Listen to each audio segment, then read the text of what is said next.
Hi,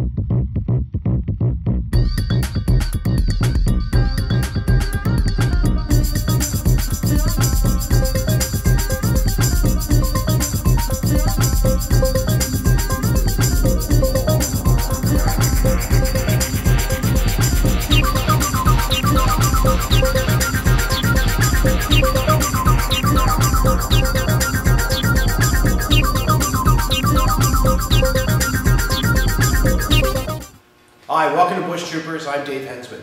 Today, in the Preparing to Survive project, we're going to talk about transportation. Obviously, the first form of transportation will be walking, because you got to walk wherever you're going. The second best form of transportation is the bicycle. The reason I like the bicycle is because it works on your power, it doesn't take gas, it doesn't take a lot to repair, you can jimmy rig a bunch of bikes together, and we're going to get into that as the episode goes on. I'm also going to interview Jay. He's the owner of the Winterborne Bicycle Institute. This is where I came to learn about bicycles. Now, I just finished my program, and let me tell you, I thought it would be a lot easier than it really was. It was 2 weeks long, and it was brutal. There was like 3 to 4 hours worth of homework every night. I had to sit down and study and work on. There was a lot of practical hands-on stuff. Hi there, my name is Jay Filer. I'm the owner and operator of Winterborne Bicycle Institute. Okay, so we're here with Jay, and we're basically just going to ask him a bunch of questions and get a better idea for the school that I basically struggled through for the last 2 weeks, because that's a personal thing, not anything to do with the course, but it was a good course. I mentioned that earlier. It was very in-depth. 2 weeks, oh my God, what is it, 12 weeks worth of course jammed into 2 weeks. Pretty much. Yeah, yeah. And it was tough. Like for me, I never knew a thing about bikes, and I had to learn from the ground up. Yeah. So, not to scare any of you off, but you're looking at about 8 hours a day worth of class time, 8 to 9 hours a day, plus an additional 3 to 4 hours worth of homework per night, so that you can come prepared to the next day so that you're ready to wrench on bikes. Yeah, and if you already have experience with bikes, it will make life a lot easier. Most of the time I sat there scratching my head, but I learned so much now. I'm very, very confident in what I do. Yeah, and we're confident even with experienced mechanics that people can come through. We haven't had somebody come through that we weren't able to teach something to. And now we've taken a bit of time out where we're going to actually talk to you guys, and I'm going to ask Jay a bunch of questions to get a better idea for the school, where it started. So you basically started this, when did you start biking? Oh boy, I started biking when I was a kid. You know, training wheels, and ever since I've been riding. But I guess when I really started cycling in earnest, I was probably 18 years old. So I've been cycling for about 22 years. Wow. Yeah, okay. In earnest. Yeah. Yeah. I haven't. I barely bike. I'm trying to get by that. So you started Winterborne when? I started Winterborne in 2005, and we started off as a frame building facility. What ended up happening is when I first started, I poured all my money into tooling and equipment, and quickly realized that I had no money left for my marketing budget.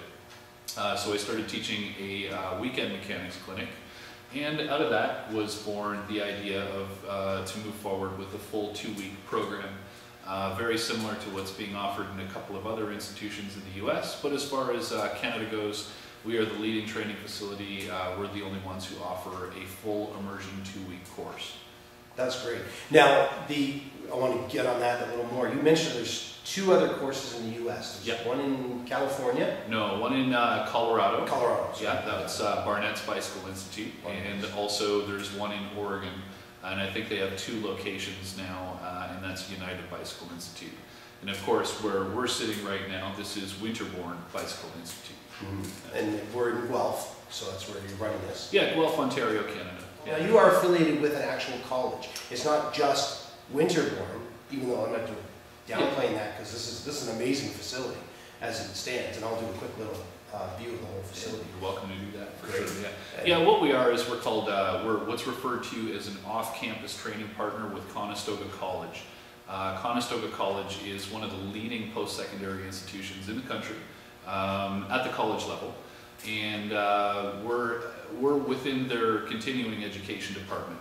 Basically what we did was we designed the curriculum and designed the course, funded the course ourselves, and then took the course to Conestoga College and pitched the idea to them.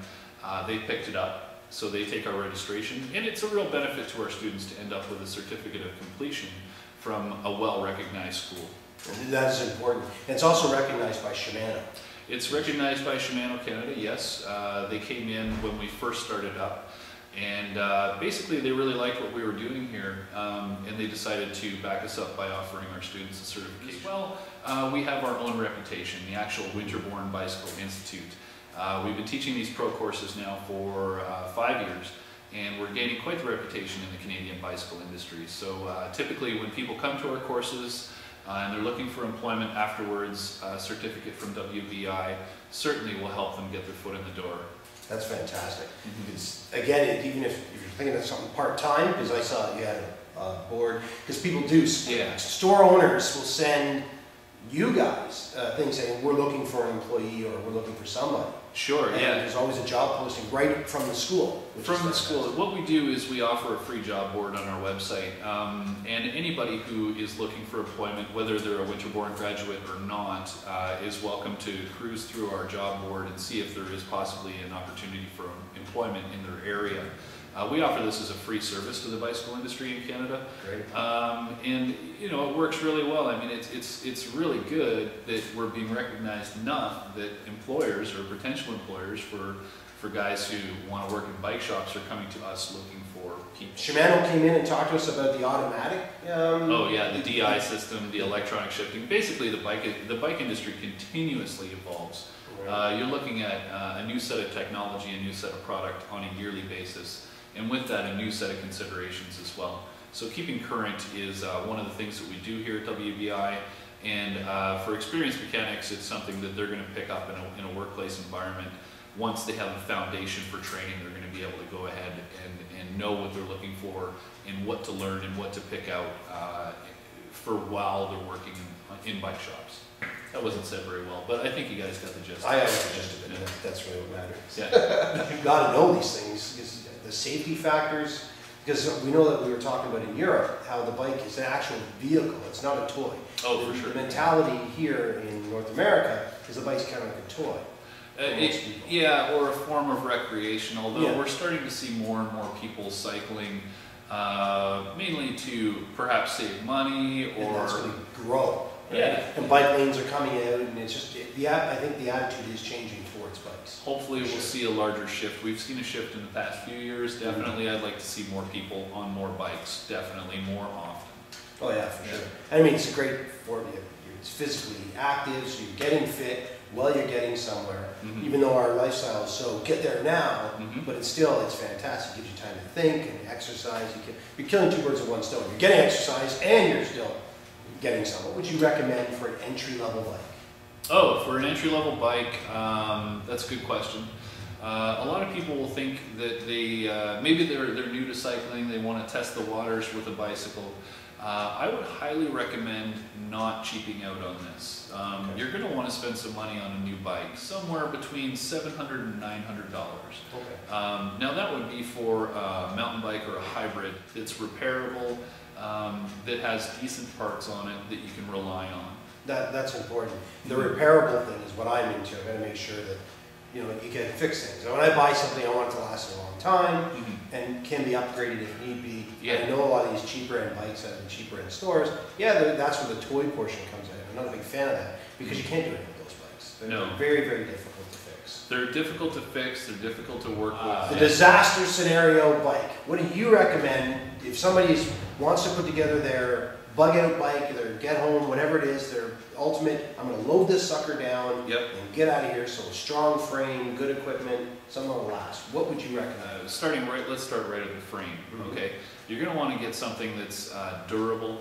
I imagine that lightweight doesn't really matter in this scenario because you're going to be loaded down with panniers and equipment anyways. So you're going to want more of a sturdy, reliable frame, something that wouldn't fail on you.